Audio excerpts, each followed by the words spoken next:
హరహర మహాదేవ శంభో శంకర. ఓం నమ శివాయ. నమస్తే అండి. నేను ఈరోజు మణికర్ణికా ఘాట్ వచ్చానండి.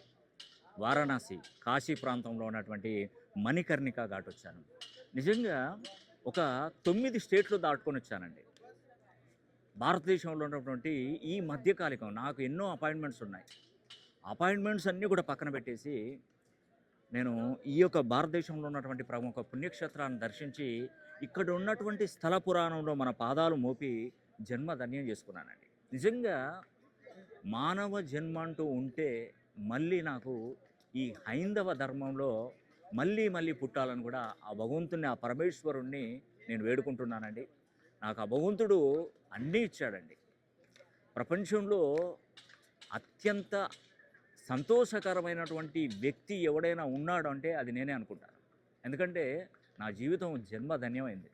ఆదిశంకరాచార్యులు భారతదేశాన్ని 2 సార్లు కాలినడకన చుట్టొచ్చాడంట. అందుకే అతను ఒక అద్భుతమైనటువంటి మహాయోగి, అవతార పురుషుడు అయ్యాడు. మనకు అష్టాదశ శక్తిపీఠాలు కానీ, జ్యోతిర్లింగ క్షేత్రాలు కానీ కనుక్కున్నటువంటి ఏకైక వ్యక్తి ఈ యొక్క ఆదిశంకరాచార్యులు. మరి ఆ ఆదిశంకరులు జన్మించినటువంటి జన్మస్థలం కాలడి. ఈ భారతదేశం పుణ్యం చేసుకుందండి. నిజంగా మనకు భగవంతుని యొక్క అష్టోత్తర నామాలు కూడా తనే రచించడం జరిగింది. ఇంకేం కావాలండి ఈ జీవితానికి?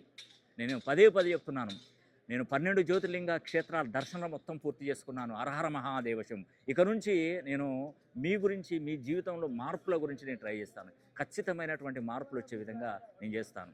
కాబట్టి మీరు ఖచ్చితంగా 27వ తారీఖు 3వ నెల 2026 కలికల్మషనాశన మహామంత్ర హోమం అనేది జరిపిస్తున్నాను. ఖచ్చితంగా ఈ హోమాన్ని మీ పేరు, గోత్రనామాలు పంపించండి. అత్యంత శక్తివంతమైనటువంటి కృష్ణమణిని మీకు తప్పకుండా అందజేస్తాను. ఇట్టి అవకాశాన్ని ప్రతి ఒక్కరు సద్వినియోగం చేసుకోవాలని కూడా మనస్ఫూర్తిగా కోరుకుంటూ సెలవు తీసుకుంటున్నాను. హరహర మహాదేవ శంభో శంకర.